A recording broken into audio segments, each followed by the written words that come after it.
I never thought signing my resignation letter would feel like signing my own death warrant, but there I was, sliding the crisp white paper across Marcus Thompson's mahogany desk while he sat frozen his coffee mug halfway to his lips.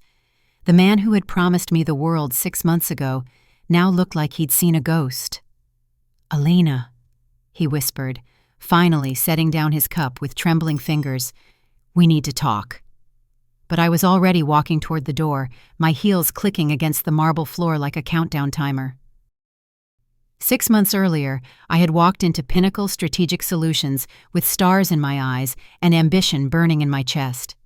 The gleaming office towers of downtown Denver stretched around me like monuments to success, and I was ready to climb every single one of them.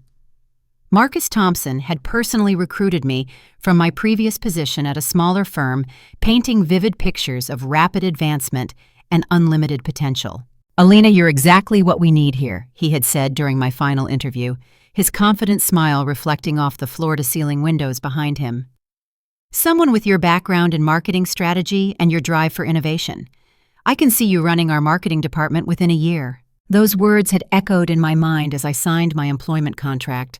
Fresh out of the University of Colorado with my marketing degree and 3 years of experience under my belt, I believed I was finally getting my shot at the big leagues. The salary was decent, but more importantly, Marcus had outlined a clear path to senior marketing director, complete with a corner office and a team of my own, I thought. My first assignment changed everything. The Hartwell Industries account had been bleeding money for months, their traditional marketing approach falling flat in an increasingly digital world. Worth $12 million annually, it was Pinnacle's biggest client, and as I would later discover, the company's financial lifeline. "I'm putting you in charge of this," Marcus announced during my first week, dropping a thick folder on my desk. "Show me what you can do, and that promotion we discussed will come faster than you think." I threw myself into the project with the intensity of someone who finally saw her dreams within reach. Hartwell Industries manufactured commercial refrigeration equipment, hardly glamorous, but I could see the potential for transformation. Their target market was evolving, and their competitors were gaining ground through sophisticated digital strategies. I spent countless hours researching industry trends, analyzing competitor campaigns, and developing comprehensive market penetration strategies.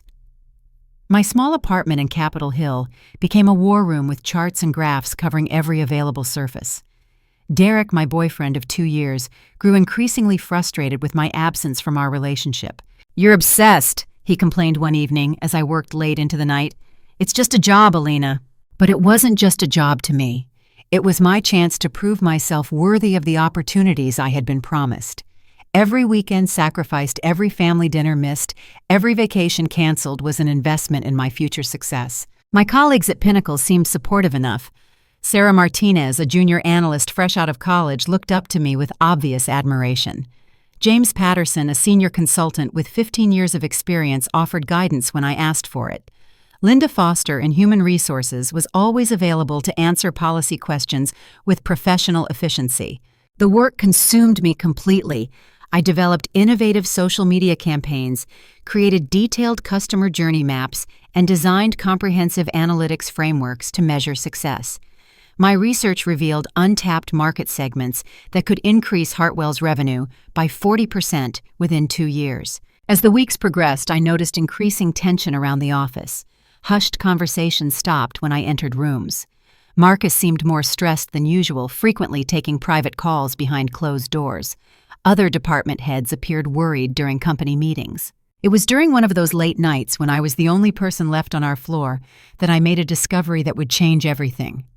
I had stayed behind to finish formatting my presentation slides when I needed to use Marcus's printer for higher quality output. His computer was still logged in, and an email notification popped up on his screen. The subject line made my blood run cold: Q3 financial crisis, immediate action required. I knew I shouldn't have looked, but curiosity and growing suspicion overrode my better judgment. The email chain revealed the truth that management had been desperately hiding. Pinnacle Strategic Solutions was hemorrhaging money. They had lost 3 major clients in the past 6 months, and their cash flow was critically low. The Hartwell account wasn't just important, it was literally keeping the company afloat.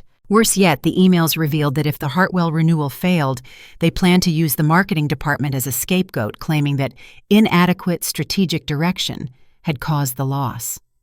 My stomach twisted as I realized I was being set up to take the fall for problems that existed long before I arrived.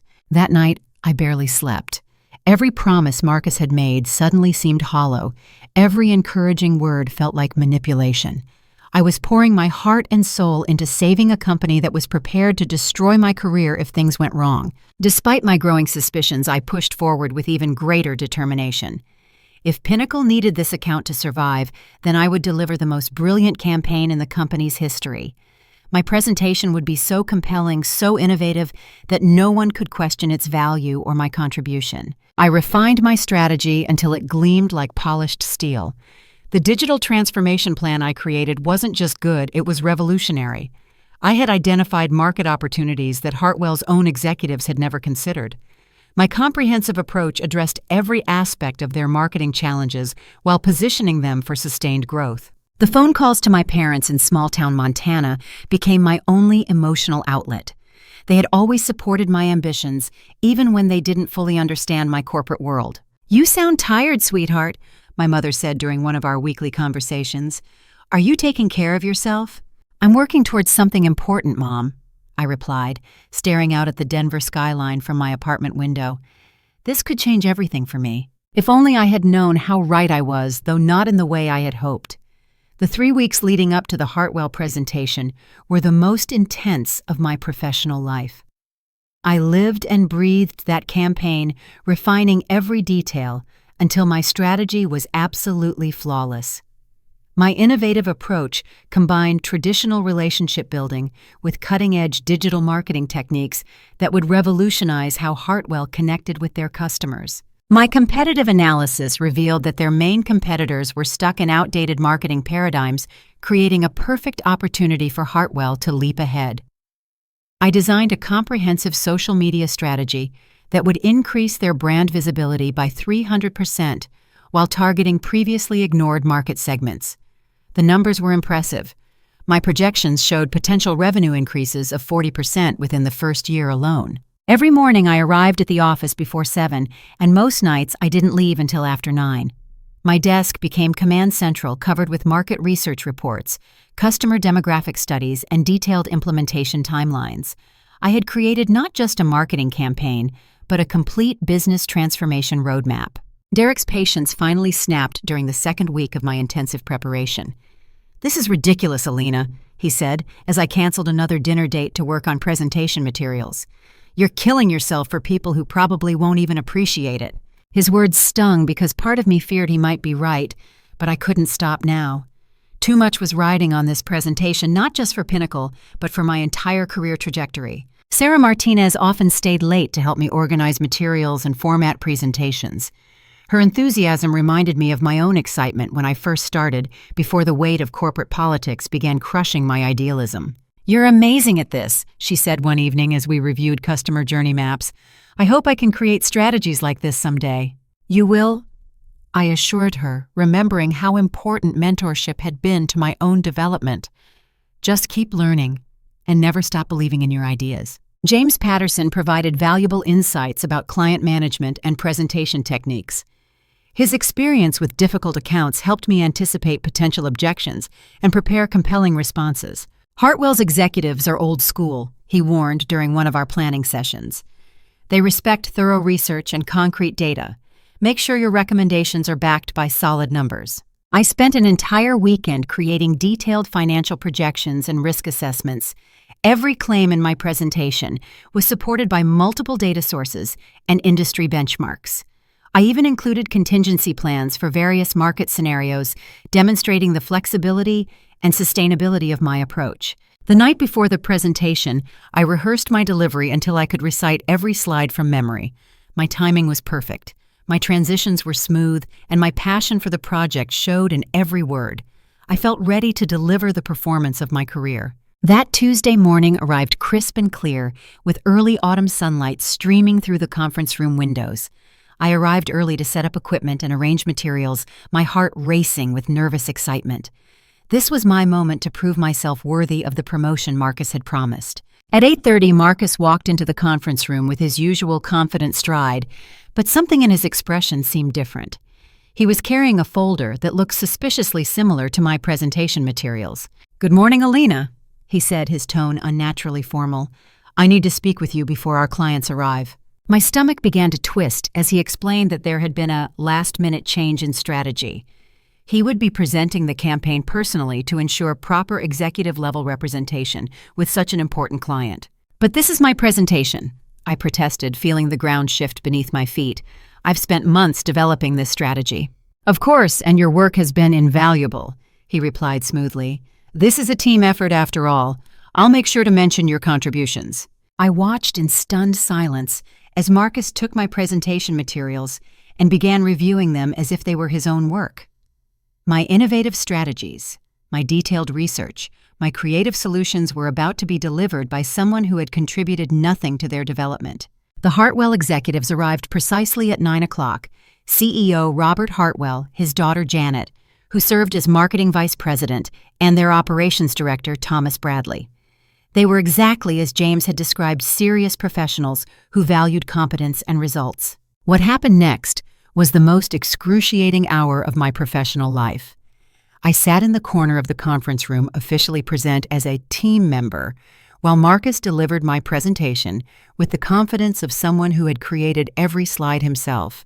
Our strategy focuses on digital transformation, while maintaining the personal relationships that have always defined Hartwell's success, Marcus explained, using my exact words and gestures I had rehearsed hundreds of times. He walked through my competitive analysis as if he had conducted the research personally. He presented my social media strategy as his own innovation. He discussed my revenue projections with the authority of someone who had developed them through months of careful calculation. The Hartwell executives were visibly impressed. Robert Hartwell leaned forward with interest as Marcus explained the market opportunities I had identified. Janet Hartwell took detailed notes on the implementation timeline I had carefully constructed. Thomas Bradley nodded approvingly at the budget allocations I had justified through extensive analysis. "This is exactly the kind of forward-thinking approach we've been looking for," Robert Hartwell announced at the presentation's conclusion. "Marcus, this strategy demonstrates real vision and understanding of our market position." Marcus accepted their praise graciously, occasionally glancing in my direction with what I can only describe as possessive satisfaction. "I'm glad you appreciate the innovative approach," he responded. "We believe this campaign will transform Hartwell's market presence." After the clients left, the office erupted in congratulations for Marcus's brilliant presentation. Colleagues who had watched me work tirelessly for months now praised him for strategies they had seen me develop. Senior management shook his hand and commended his outstanding client management skills. I stood in the hallway watching this celebration of stolen work, feeling invisible and completely betrayed. Marcus caught my eye across the room and nodded slightly as if acknowledging my contribution, but the gesture felt more like mockery than recognition. When I finally cornered him in his office later that afternoon, he dismissed my concerns with infuriating casualness. "Alina, this was always going to be presented at the executive level. You're still learning client management skills. This is how you gain experience." "Experience watching someone else take credit for my work?" I asked, struggling to keep my voice professional. "It's a team effort." He repeated the phrase, becoming more insulting each time he used it. "Your promotion is still on track. Be patient." That evening, Janet Hartwell approached me as I was packing up my desk. Her presence surprised me since she usually left immediately after meetings with her father. "Excuse me," she said quietly, glancing around to ensure we weren't overheard. "You're Alina, right? The analyst who worked on our campaign." I nodded, wondering why she was seeking me out specifically. "I wanted to thank you personally," she continued. "I could tell from the presentation materials and research quality that this was your work, its impressive strategy." Her acknowledgement meant more to me than all of Marcus's empty promises combined. At least someone recognized my contribution, even if it had to be delivered in secret. That night, I called my best friend Rachel in Seattle, finally allowing myself to express the anger and frustration I had been suppressing all day. "He stole your presentation," she asked, her voice rising with indignation. "Alina, that's completely unacceptable. You can't let him get away with this." "What am I supposed to do?" I replied, pacing around my apartment. "He's my boss and I need this job. Maybe if I keep proving myself, things will change." "Or maybe he'll keep taking advantage of you," Rachel countered. People like that don't change unless they face consequences. Her words echoed in my mind long after our conversation ended. I wanted to believe that Marcus would keep his promises about promotion, but something deep in my gut was screaming warnings I wasn't ready to hear. 2 weeks passed after the Hartwell presentation success, and I found myself checking my calendar obsessively for the promotion discussion Marcus had promised. Every interaction with him was colored by anticipation and hope that he would finally acknowledge my contributions and fulfill his commitments. The Hartwell account was performing beyond even my optimistic projections. Their social media engagement had increased by 250% in just 10 days. 3 new clients had contacted them directly after seeing our campaign materials. The revenue increases were already visible, validating every aspect of my strategy. During our weekly team meetings, Marcus continued accepting congratulations for the account's success. He spoke eloquently about strategic vision and innovative thinking, while I sat silently watching my accomplishments attributed to someone else's leadership. "When do you think we can discuss next steps?" I finally asked him privately after one particularly frustrating meeting. "Soon, Alina," he replied with that same confident smile that had once inspired trust. "Let me get through some budget meetings, and we'll sit down to talk about your future here." His office had always intimidated me slightly. The mahogany desk dominated the space, surrounded by awards and family photographs that spoke to years of professional success. Expensive artwork covered the walls, and the view of downtown Denver's skyline served as a constant reminder of the heights I hoped to achieve. When Marcus finally scheduled our meeting, I prepared extensively. I had documented every aspect of my Hartwell contributions, compiled performance metrics from my previous projects, and researched salary ranges for senior marketing director positions in Denver. I was ready to make a compelling case for my advancement. The meeting began exactly as I had hoped. Marcus acknowledged my hard work and praised my dedication to the company's success. He spoke about my bright future and the important role I would play in Pinnacle's growth. Then came the devastating pivot. "Unfortunately," he said, his tone shifting to manufactured regret, "we're facing some budget constraints that are affecting our promotion timeline. Corporate has put a temporary freeze on salary increases and position changes." My heart sank as he continued explaining the temporary nature of this setback and his confidence that things would open up soon. Every word felt like another nail in the coffin of my professional aspirations. "How long are we talking about?" I managed to ask, though my voice sounded hollow even to myself. "Hard to say exactly," he replied, avoiding direct eye contact. "Maybe another quarter, possibly 2. But I want you to continue proving yourself during this period. Show upper management that you're ready for increased responsibility." I left his office feeling utterly deflated. 6 months of promises had evaporated into vague possibilities and indefinite delays. The promotion that had seemed so certain now felt like a mirage, always shimmering just beyond reach. My emotional devastation was compounded later that same day when a company-wide email appeared in my inbox. The subject line read, "Welcome our new senior marketing director." I opened the message with trembling hands, somehow knowing that what I was about to read would shatter what remained of my faith in Marcus's honesty. The new senior marketing director was Tyler Thompson, Marcus's 25-year-old nephew, who had graduated 6 months ago with an MBA, but absolutely no real-world marketing experience. The blood drained from my face as I read Tyler's brief biography. He had completed one failed internship at a small advertising agency before graduate school. His academic record was adequate, but unremarkable. His only qualification seemed to be his family connection to the man who had been promising me advancement for months. I rushed to the bathroom, needing privacy to process this betrayal. The cleaning lady, Maria, was restocking supplies and noticed my distress immediately. "Mija, are you all right?" she asked in her gentle voice, her concerned expression showing genuine care that I rarely experienced in the corporate environment. "I'm fine," I lied, though tears were already forming in my eyes. "No, you're not," she said firmly but kindly. "I've been cleaning these offices for 12 years. I see everything. That boy they just hired doesn't know anything about this business." Her unexpected support broke down my remaining composure. "I've been working so hard," I whispered. "I thought I was going to get that position." "You deserve it more than him," Maria stated matter-of-factly. "I've watched you here late every night. I've seen your presentations on the conference room screens. You're the one who should have that office." Her validation meant more to me than she could possibly know. At least someone in this building recognized the truth that management seemed determined to ignore. That evening, I spent hours researching Tyler Thompson online. His LinkedIn profile was embarrassingly thin, listing only academic achievements and the failed internship Maria had mentioned. His social media presence revealed someone more interested in networking events and sports bars than professional development. Meanwhile, my own qualifications included 3 years of successful campaign management, proven results with major clients, and innovative strategies that were already generating significant revenue for the company. The comparison was so stark, it would have been laughable if it weren't so personally devastating. I scheduled a meeting with Linda Foster in Human Resources, hoping to find some avenue for addressing this obvious inequity. Linda's office was efficiently organized, reflecting her professional approach to employee relations. "I understand your disappointment," she said after I explained my concerns. "But the executive team makes these decisions based on factors that aren't always visible to other employees. What factors could possibly justify hiring someone with no experience over someone who just delivered the biggest account success in company history?"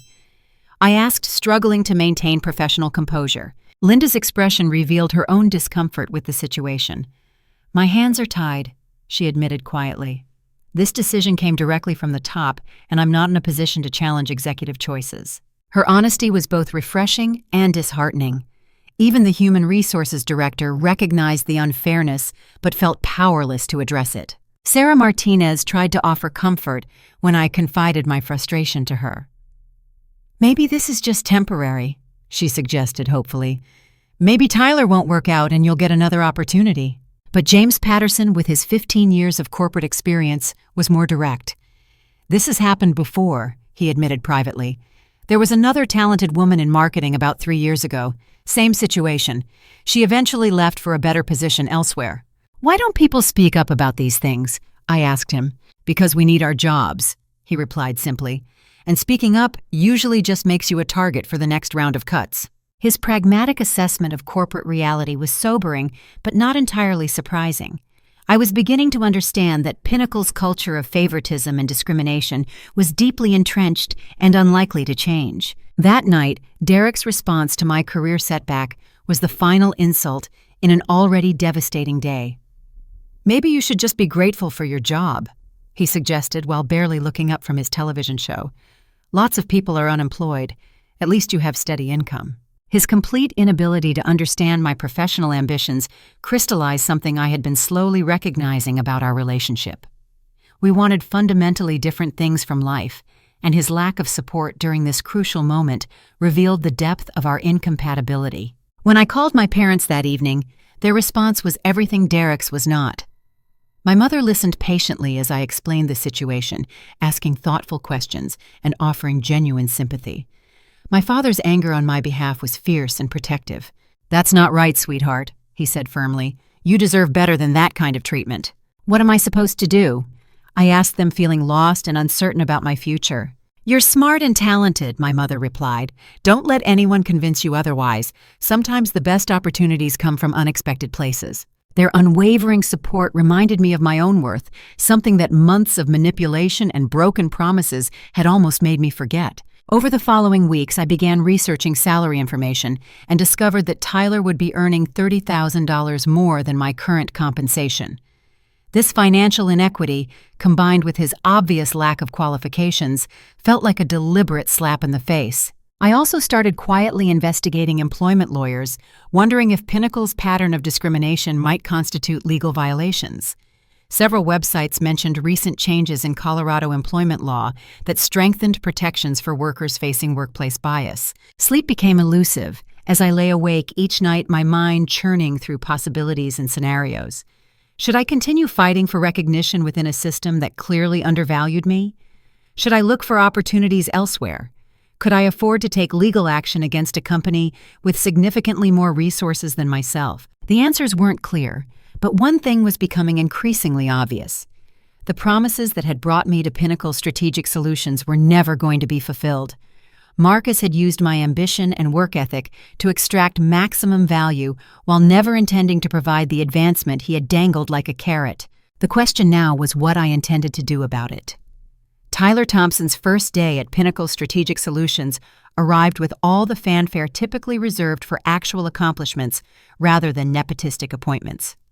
Marcus personally escorted his nephew around the office, introducing him to department heads and key personnel as if he were some kind of marketing prodigy rather than an inexperienced graduate with questionable qualifications. I watched this parade from my desk, noting how Tyler carried himself with unearned confidence and entitled arrogance. His expensive suit couldn't disguise his obvious inexperience, and his forced enthusiasm during introductions felt painfully artificial to anyone paying attention. "Alina," Marcus called out as they approached my workspace. "I'd like you to meet Tyler Thompson, our new Senior Marketing Director. Tyler, this is Alina Morrison, one of our most dedicated analysts. She'll be helping with your transition and showing you our current campaigns." The irony was so thick, I could have choked on it. The woman who had created the strategies he would now oversee was being positioned as his subordinate assistant, responsible for training him in work he had never done and concepts he had never applied. Tyler extended his hand with a grip that was unnecessarily firm, as if he were trying to establish dominance through physical pressure. "Great to meet you, Alina. I'm looking forward to working with the team and bringing some fresh perspectives to our campaigns." Fresh perspectives. The phrase made my stomach turn. I had just delivered the most innovative campaign in the company's recent history, generating unprecedented results and client satisfaction. Yet somehow this newcomer was going to provide insights I apparently lacked.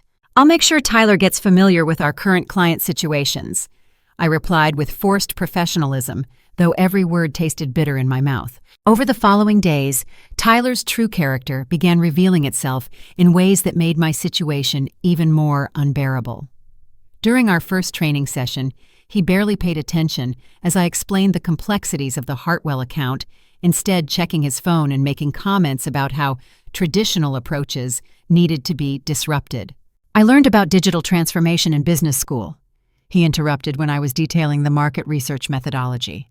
"I think we're probably overcomplicating things here." The audacity of someone with zero practical experience dismissing months of careful analysis was breathtaking. I continued my explanation with gritted teeth, reminding myself that professional behavior was essential regardless of his attitude. His treatment of other colleagues was equally problematic. During a team meeting, he made inappropriate comments about our clients' old-fashioned thinking and suggested that their conservative approach to change was typical for companies run by older generations. When Sarah Martinez presented quarterly analytics data, Tyler interrupted her repeatedly with questions that demonstrated his fundamental lack of understanding about marketing metrics. "Why are we tracking engagement rates?" he asked dismissively. "Isn't revenue the only number that really matters?" Sarah's expertise in data analysis was considerable, but Tyler's position gave him authority to question her work regardless of his own ignorance. I watched her confidence diminish as he continued challenging her methodology with suggestions that any first-year marketing student would recognize as deeply flawed. The situation became even more disturbing when Tyler made remarks about previous clients that revealed troubling attitudes about diversity and inclusion.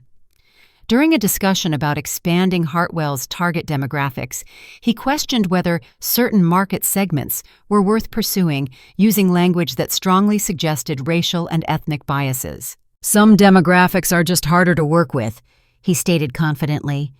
"Maybe we should focus on customers who are easier to understand and communicate with." James Patterson and I exchanged concerned glances across the conference table. Tyler's implications were clear, and his willingness to express such views openly suggested either remarkable ignorance about professional standards or complete confidence that his family connection protected him from consequences. But the most devastating discovery came 3 weeks into Tyler's employment, and it happened entirely by accident. I was working late again trying to finalize a campaign proposal for a potential new client when Tyler's computer remained logged into the company's client relationship management system. A notification popped up showing recent communications with Hartwell Industries. Curiosity overrode my better judgment, and I clicked on the message thread to see how Tyler was managing our most important account. What I found made my blood run cold. Tyler had been actively undermining my reputation with our clients, sending emails that painted me as difficult to work with and possibly unreliable due to potential job changes. He had told Janet Hartwell that I was resistant to new ideas and might be looking for opportunities elsewhere. Even worse, he had been positioning himself as the real strategist behind their successful campaign, suggesting that my role had been purely administrative. His emails claimed credit for innovations he had never contributed to, while simultaneously sabotaging my professional relationships with people I had worked months to develop trust with. The betrayal was so complete and calculated that I literally felt sick to my stomach. Tyler wasn't just incompetent. He was actively malicious, systematically destroying my reputation to elevate his own position. I printed copies of the emails, my hands shaking with rage and determination. This wasn't just workplace politics or corporate unfairness anymore.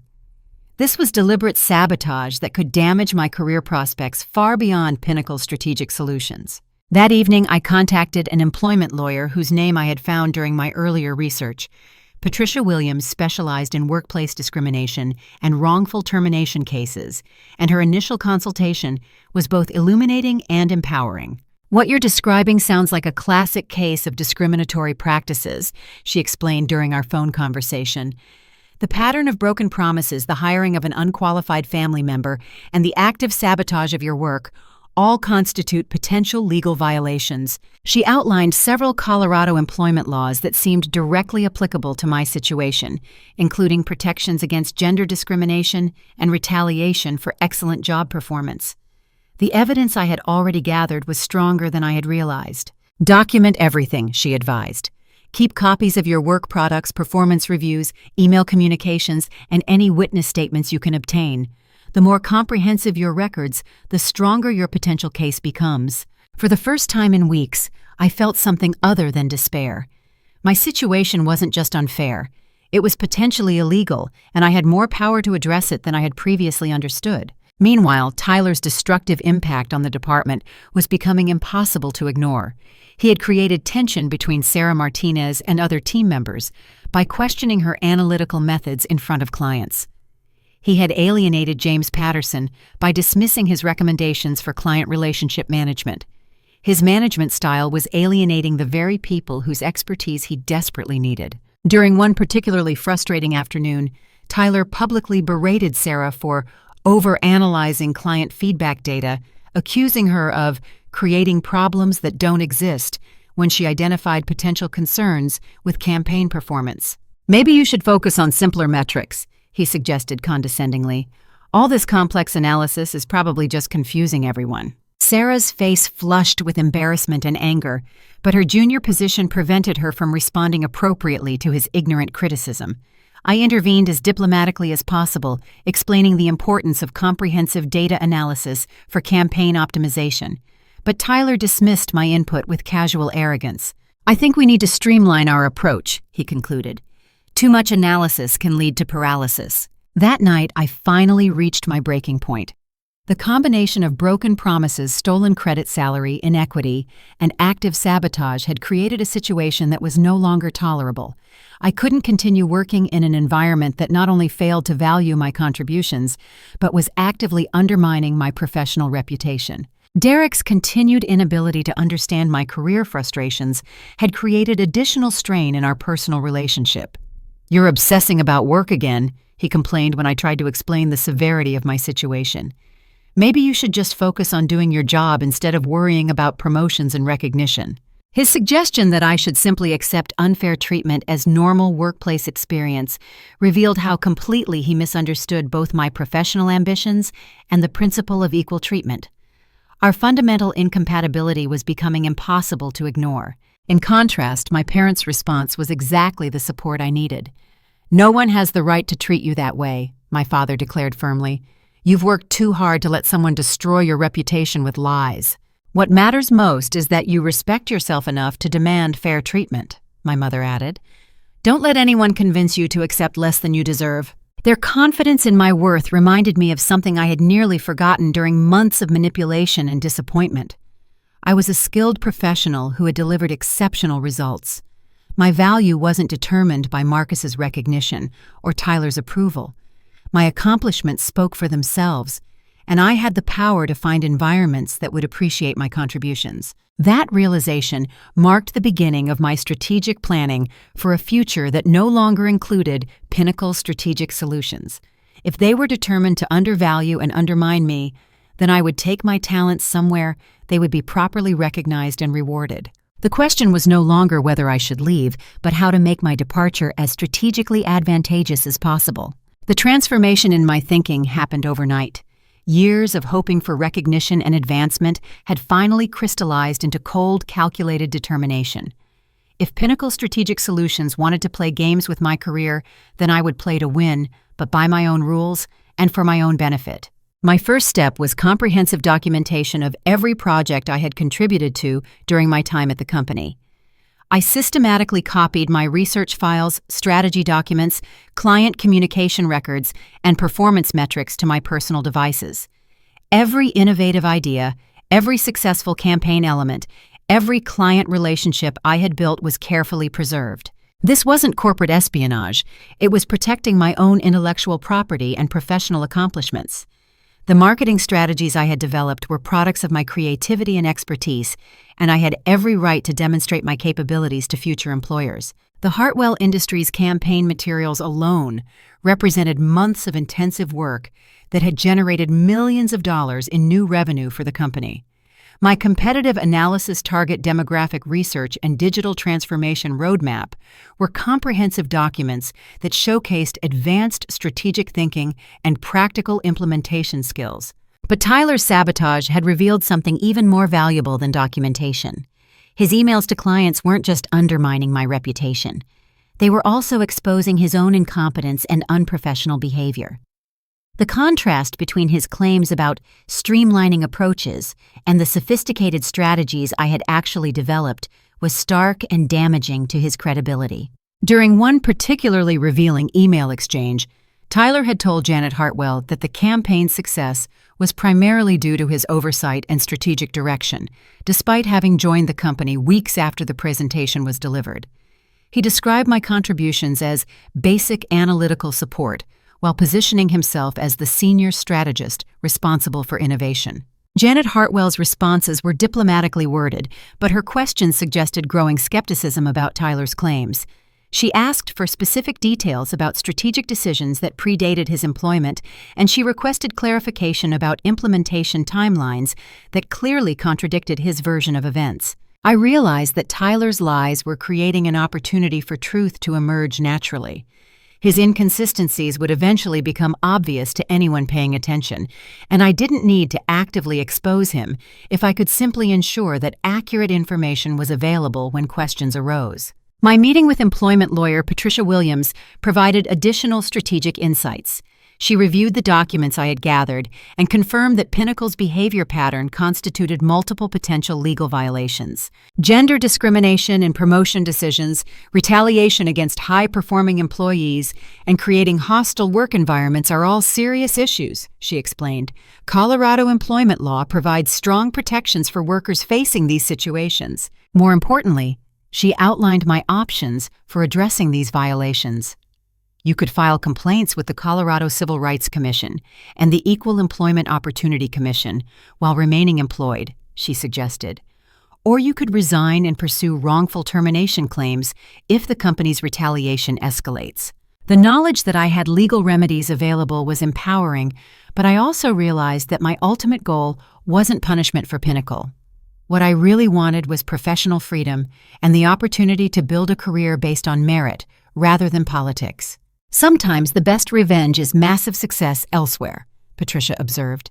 Document everything, preserve your options, but don't let fighting them prevent you from moving forward with your own goals. Her advice resonated deeply. I had spent months trying to prove myself worthy of advancement within a broken system. Perhaps it was time to create my own opportunities instead of waiting for others to recognize my value. That weekend, I began researching independent consulting possibilities and competitor companies that might value my expertise. The Denver marketing landscape included numerous firms that specialized in digital transformation strategies, exactly the area where my skills were strongest. One company in particular caught my attention, Strategic Innovations Group, a mid-sized consultancy that worked with manufacturing and industrial clients. Their recent case studies showed sophisticated approaches to digital marketing transformation, and their client testimonials emphasized results-driven strategies. More intriguing, their website featured several former Pinnacle employees in senior positions. Apparently, I wasn't the first talented professional to recognize that opportunities existed beyond Marcus Thompson's manipulative management style. I also discovered that several companies in Denver were actively seeking marketing professionals with expertise in digital transformation and industrial client management. The skills I had developed while working with Hartwell Industries were apparently in high demand, and my proven track record of generating measurable results would be attractive to potential employers. But the most interesting development came from an unexpected source. Janet Hartwell contacted me directly through LinkedIn, requesting a private conversation about potential consulting opportunities. Her message was carefully worded to avoid revealing specifics, but her interest in my individual expertise was clearly separate from my employment at Pinnacle. "I've been impressed with your analytical approach and strategic thinking," she wrote.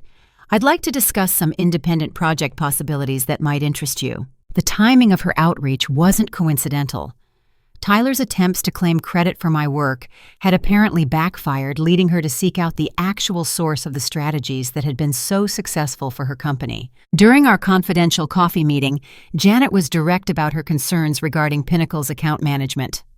"The quality of communication has declined significantly since Tyler took over," she admitted. "His emails lack the analytical depth and strategic insight that originally impressed us." She had also noticed inconsistencies between Tyler's claims about his role in developing their campaign and the timeline of actual events. "I remember working directly with you on research questions and strategy refinements," she said. "Tyler's recent descriptions of his involvement don't match my recollection of how things actually happened." More significantly, she revealed that Hartwell Industries was considering expanding their marketing initiatives and would need additional strategic consulting support.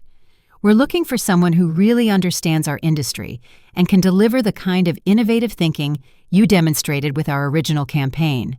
The consulting opportunity she described would pay more than my current annual salary for just 4 months of part-time work. It would also allow me to build an independent client relationship separate from Pinnacle's control, creating a foundation for future business development. That same week, Tyler's incompetence reached a crisis point that even Marcus couldn't ignore. He had scheduled a presentation with a potential new client without consulting anyone about campaign development or strategic approach. When the presentation day arrived, he had nothing prepared except generic industry statistics and buzzword-filled talking points. The prospective client, a regional manufacturing company looking for digital marketing expertise, asked specific questions about implementation strategies and performance metrics. Tyler's responses revealed his fundamental lack of understanding about basic marketing principles. "How do you measure engagement effectiveness across different digital platforms?" the client asked. "Well, you look at the numbers and see if they're going up," Tyler replied, apparently unaware that his answer was meaningless. James Patterson tried to salvage the meeting by providing actual analytical frameworks and measurement strategies, but the damage was done. The client left unimpressed and ultimately chose a competitor firm for their marketing needs. That lost opportunity represented nearly $2 million in potential revenue, and senior management was beginning to question whether Tyler's appointment had been a strategic error. Marcus found himself in the uncomfortable position of defending his nephew's capabilities while privately recognizing that his family loyalty had compromised business judgment. Meanwhile, I was quietly building relationships and exploring opportunities that would position me for success, regardless of what happened at Pinnacle. My conversation with Janet Hartwell had evolved into preliminary discussions about a comprehensive consulting agreement that would begin immediately upon my departure from my current employment. Sarah Martinez had also approached me privately, expressing her own frustration with Tyler's management style and her interest in leaving Pinnacle if better opportunities emerged. Her analytical skills were excellent, and I realized that building a small consulting team might be more effective than working entirely independently. "I'd love to work with someone who actually values data analysis and strategic thinking," she confided. "Tyler treats my research like it's a waste of time, but I know it makes our campaigns more effective." The pieces of my exit strategy were falling into place naturally. I had documented my accomplishments, preserved my client relationships, established legal protections, and identified future business opportunities. Most importantly, I had rediscovered confidence in my own professional worth that months of manipulation had nearly destroyed. The only remaining question was timing. Should I wait for Tyler's failures to become so obvious that Marcus had to address them? Should I leave immediately to begin building my consulting practice? Should I give Pinnacle one final opportunity to correct their discriminatory treatment? The answer came when I overheard Marcus discussing plans to transition out my position after Tyler completed his training period. They intended to eliminate my role entirely within 3 months, claiming restructuring for efficiency, while actually removing the person who had evidence of their illegal employment practices. That conversation made my decision simple. If they were planning to force me out anyway, I would leave on my own terms and at my own timing. But first, I would ensure that my departure created maximum strategic advantage for my future while exposing the true consequences of their poor judgment. The Monday morning when I decided to resign was crisp and clear, with early winter sunlight streaming through the downtown Denver office windows. For the first time in months, I felt completely calm and in control of my professional destiny. The anxiety and desperation that had plagued me for weeks had been replaced by quiet confidence and strategic certainty. I arrived at the office early, wanting to handle my resignation professionally and privately before the usual chaos of meetings and deadlines began. My resignation letter was brief, professional, and deliberately devoid of specific criticisms or emotional language. Sometimes the most powerful statements are the ones that leave the most unsaid. Dear Marcus, it read, "Please accept this letter as formal notification of my resignation from my position as marketing analyst at Pinnacle Strategic Solutions. My last day of employment will be 2 weeks from today. I appreciate the opportunities I've had here and wish the company continued success. Sincerely, Alina Morrison." I had also prepared copies for human resources and senior management, ensuring that my departure would be properly documented and couldn't be mischaracterized later. The letter said nothing about broken promises, stolen credit, or discriminatory treatment. Its professional tone would make any subsequent retaliation obviously inappropriate. Marcus was already in his office when I knocked on his door, his usual morning coffee steaming on the mahogany desk that had once intimidated me but now seemed like just another piece of furniture in just another office building. "Alina," he said, looking up from his computer with mild surprise. "You're here early today." I placed the resignation letter on his desk without ceremony or explanation. "I wanted to give you this before the day got busy." His expression shifted from confusion to shock as he read the brief document. The coffee mug froze halfway to his lips, and I watched the blood drain from his face as the implications of my departure became clear. "Alina," he said, his voice much less confident than usual, "we need to talk about this. I think there might be some misunderstanding." "There's no misunderstanding," I replied calmly. "I've decided to pursue other opportunities. I'll make sure all my projects are properly documented for transition." His attempts at negotiation began immediately. "If this is about the promotion timeline, I think we can accelerate that process. Budget constraints are loosening up, and I've been advocating for your advancement with senior management." The lies came so easily to him that I almost felt impressed by his creativity. 3 months ago, those words might have given me hope. Now they just confirmed how completely he had manipulated my professional aspirations. "I appreciate that," I said, maintaining professional courtesy while revealing nothing about my true motivations. "But I've made my decision. 2 weeks should be sufficient for transition planning." What happened next was the most satisfying moment of my entire employment at Pinnacle Strategic Solutions. Within 2 hours of my resignation submission, Marcus's phone began ringing with crisis calls that would define the rest of his week. The first call came from Hartwell Industries. Janet Hartwell was requesting an emergency meeting because Tyler had sent them a follow-up proposal that was so fundamentally flawed, it raised questions about the company's competence. His suggestion to simplify their digital strategy had included recommendations that would actually reduce their market reach and eliminate successful campaign elements. "Who reviewed this proposal before it was sent to us?" Janet asked during the emergency conference call. "The strategic approach contradicts everything we discussed during our original campaign development." Marcus scrambled to explain Tyler's fresh perspective, while privately realizing that his nephew had just jeopardized their most important client relationship. The innovative strategies that had impressed Hartwell were being systematically dismantled by someone who fundamentally misunderstood their value. The second crisis emerged when the potential client Tyler had failed to impress the previous week contacted a competitor specifically requesting someone with the analytical depth and strategic insight that Pinnacle apparently lacks. Word was spreading through Denver's business community that Pinnacle's marketing department had declined in quality. By noon, Marcus was facing a full-scale departmental emergency. Tyler's incompetence was becoming impossible to hide, client relationships were deteriorating, and now his most experienced analyst was leaving without explanation. His attempts to convince me to stay became increasingly desperate throughout the day. "What would it take to change your mind?" he asked during our second meeting. "Salary increase, immediate promotion, more vacation time?" "Nothing," I replied honestly. "This isn't negotiable." The beauty of my position was that I no longer needed anything from Pinnacle Strategic Solutions. My consulting agreement with Hartwell Industries was nearly finalized. Sarah Martinez had agreed to join my independent practice as soon as her own resignation was processed. I had documentation of every accomplishment and evidence of every discriminatory practice. Most importantly, I had rediscovered my own professional worth. Tyler's complete meltdown happened Wednesday afternoon.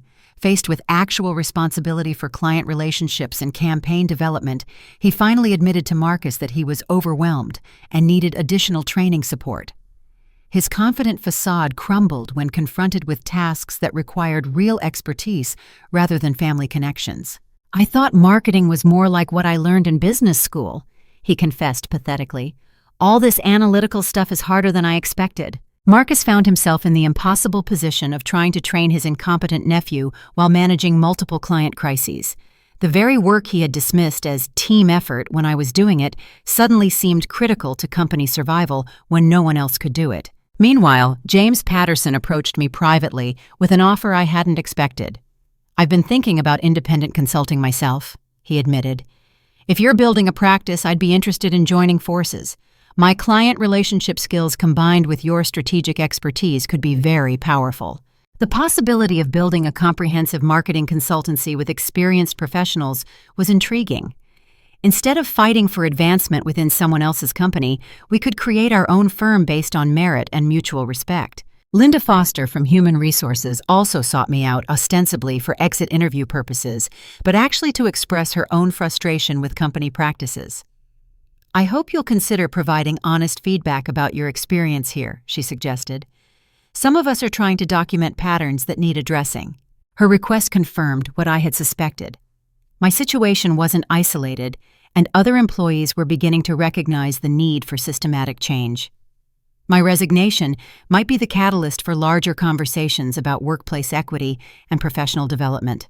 The most satisfying moment came Friday afternoon, my final day at Pinnacle Strategic Solutions. Tyler approached my desk as I was packing my personal items, his earlier arrogance replaced by obvious desperation. "Alina," he said, his voice much less confident than during our first meeting, "I was wondering if you could help me understand some of the Hartwell campaign details before you leave. I'm having trouble following some of your strategic frameworks." The irony was perfect. The person who had claimed credit for my innovations and actively sabotaged my reputation was now begging for the knowledge he had never possessed. "I've documented everything in the transition files," I replied pleasantly. "I'm sure you'll figure it out." His face flushed with embarrassment as he realized that I wasn't going to enable his continued incompetence. "But some of these analytical models are really complex," he persisted. "Maybe we could schedule a few training sessions." "My last day is today," I reminded him. "Professional boundaries are important." Marcus made one final attempt to salvage the situation as I was leaving the building. "Alina, I hope you know that this doesn't have to be permanent," he said. "If your new opportunity doesn't work out, there might be ways to bring you back in a senior role."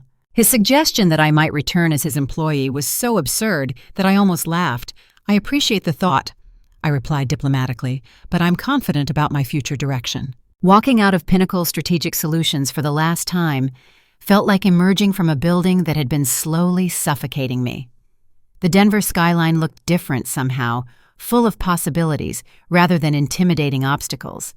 I was no longer an employee hoping for recognition from people who would never value my contributions. I was a professional with proven expertise, documented accomplishments, and the courage to build something better than what I was leaving behind. 3 months after walking out of Pinnacle Strategic Solutions, I stood in my new downtown office space, looking out at the same Denver skyline that had once seemed so intimidating. The view was different now, not because the buildings had changed, but because I was seeing them through the eyes of someone who had discovered her true professional worth. Morrison Strategic Consulting had grown from a desperate escape plan into a thriving, independent practice faster than I had ever imagined possible. What started with Janet Hartwell's consulting offer had expanded into a comprehensive marketing strategy firm with 3 full-time consultants and a waiting list of potential clients. Sarah Martinez had joined me 6 weeks after my departure from Pinnacle, bringing her exceptional analytical skills and a refreshing enthusiasm for data-driven campaign development. James Patterson had followed 2 weeks later, adding 15 years of client relationship management expertise to our growing capabilities. Together, we had created exactly the kind of collaborative, merit-based work environment that I had always hoped to find. Our first major success story was fittingly the expanded Hartwell Industries campaign. Janet had terminated their contract with Pinnacle Strategic Solutions after Tyler's incompetence nearly cost them a major client renewal. The digital transformation strategy I had originally developed was now being implemented under my direct supervision with results that exceeded even my optimistic projections. Revenue increases of 60% in the first quarter alone, Janet announced during our latest strategy meeting.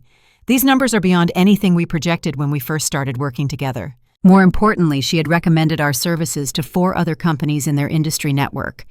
Word was spreading through Denver's business community that Morrison Strategic Consulting delivered innovative strategies backed by comprehensive research and proven results. The financial rewards were substantial, but the professional satisfaction was immeasurable. For the first time in my career, I was working in an environment where excellence was rewarded immediately and fairly.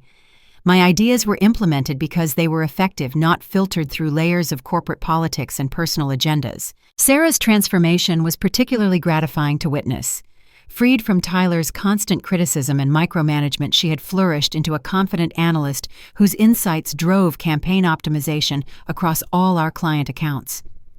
I never realized how much his negativity was affecting my work, she confided during one of our planning sessions. Now I actually look forward to Monday mornings. James brought institutional knowledge and client management skills that complemented our analytical strengths perfectly. His experience with difficult accounts and complex negotiations had proven invaluable as we built relationships with larger corporate clients. "This is what consulting should feel like," he said as we celebrated our 3rd month of operation. Collaborative, innovative, focused on actual results rather than office politics. The ironic justice of our success was highlighted by news from our former workplace. Pinnacle Strategic Solutions had lost 6 major clients in the 3 months following my departure. Tyler Thompson's incompetence had become so obvious that Marcus finally acknowledged his mistake, but the damage to client relationships was irreversible. Linda Foster had reached out through mutual connections to let me know that Tyler had been quietly transferred to a special projects role with no client contact, essentially ending his marketing career before it began. Marcus himself was facing questions from senior management about his judgment in hiring decisions and departmental management. "They're hemorrhaging talent," Linda reported. 3 more analysts have given notice in the past month, and several clients have specifically asked about working with former Pinnacle employees. The most satisfying news was that several other women who had faced similar discrimination were now using my departure as inspiration for their own career changes. The documentation I had provided to employment lawyer Patricia Williams had helped build cases for 2 other former employees, leading to settlements that would fund their own professional transitions. But the greatest validation came from an unexpected source. Robert Hartwell, CEO of Hartwell Industries, personally recommended our services to the Colorado Manufacturing Association, describing our work as the kind of strategic thinking that transforms businesses. That recommendation led to consulting contracts with 8 additional companies, establishing Morrison Strategic Consulting as a recognized leader in industrial marketing transformation. We were no longer just surviving independently. We were thriving beyond anything I had imagined possible during those desperate months at Pinnacle. The personal changes in my life were equally dramatic. Derek's inability to support my professional ambitions had ultimately led to our breakup, but his absence felt like relief rather than loss. I had discovered that romantic relationships like professional ones should be based on mutual respect and shared values rather than convenient familiarity. My parents' visit to see our new office space was one of the proudest moments of my professional life. "I always knew you were capable of great things," my mother said as she toured our conference room and met my business partners. "I'm so glad you found the courage to believe in yourself." "This is what real success looks like," my father added, his pride evident in every word. "Not just making money, but building something meaningful that reflects your actual abilities." Their support during the difficult months of transition had been crucial to my emotional recovery from Pinnacle's psychological manipulation. Their unwavering belief in my capabilities had reminded me of truths I had nearly forgotten about my own professional worth. The most unexpected personal development was my growing relationship with David Chen, a fellow entrepreneur I had met during a business networking event. Unlike Derek, David understood the demands and rewards of building something from nothing. His own consulting practice focused on financial strategy for small businesses, creating natural opportunities for collaboration and mutual support. "I admire what you've built here," he said during one of our dinner conversations. "It takes real courage to walk away from security and create something better." His respect for my professional accomplishments felt natural and genuine, so different from the patronizing attitudes I had endured from both Derek and Marcus. Our relationship was developing based on mutual admiration and shared ambitions, rather than convenience or compromise. The legal resolution of my complaints against Pinnacle Strategic Solutions had also concluded satisfactorily. Patricia Williams had negotiated a settlement that included financial compensation for discriminatory treatment, a positive employment reference, and agreement that the company would implement training programs addressing workplace bias and promotion equity. "Your case helped establish important precedents for other women facing similar situations," Patricia explained during our final meeting. "Documentation and strategic action really do make a difference." More importantly, the settlement funds had provided startup capital for Morrison Strategic Consulting, allowing us to lease professional office space and invest in technology systems that positioned us competitively against larger firms. As I reflected on the past 6 months, the transformation in my professional life seemed almost miraculous. The woman who had once begged for recognition from people who would never value her contributions had become an entrepreneur whose expertise was sought by companies across the region. The promotion that never came at Pinnacle had been replaced by something infinitely better: the opportunity to define success on my own terms and build a career based on merit rather than politics. Instead of fighting for advancement within someone else's broken system, I had created an environment where excellence was immediately recognized and rewarded. Sarah Martinez had recently asked me about our long-term vision for the company. "Where do you see us in 5 years?" she wondered during one of our strategic planning sessions. "I see us as the kind of company we always wanted to work for," I replied. "A place where talent is valued, where innovation is encouraged, and where people can build careers based on their actual contributions rather than their ability to navigate office politics." The life lesson that emerged from my experience was both simple and profound. Sometimes the greatest victory comes not from proving yourself to people who will never value you, but from finding or creating environments where your worth is recognized and rewarded. The courage to walk away from security toward uncertainty is often the first step toward discovering where you truly belong. True professional success isn't measured by titles or salaries alone, but by the alignment between your values and your daily work experience. When you find yourself constantly fighting for basic respect and fair treatment, it may be time to redirect that energy toward building something better rather than fixing something broken. My story wasn't unique, but my response to unfair treatment had created opportunities I never could have imagined while trapped in a discriminatory workplace. By refusing to accept less than I deserved, I had discovered capabilities and possibilities that Pinnacle's toxic environment had never allowed me to explore. As I answered yet another inquiry call from a potential client, I realized that my professional journey was just beginning. Morrison Strategic Consulting represented more than career advancement. It was proof that principled decisions and strategic action could transform apparent defeats into unexpected victories. The promotion that never came had led me to create something far more valuable, a career built on my own terms, surrounded by colleagues who shared my commitment to excellence, serving clients who appreciated innovative thinking and measurable results. Sometimes walking away without a word speaks louder than any argument or explanation ever could. Have you ever found yourself in a workplace where your contributions were undervalued or your advancement was blocked by unfair treatment? I'd love to hear about your experiences in the comments below. Did you choose to fight for change within the system, or did you find success by creating your own opportunities elsewhere?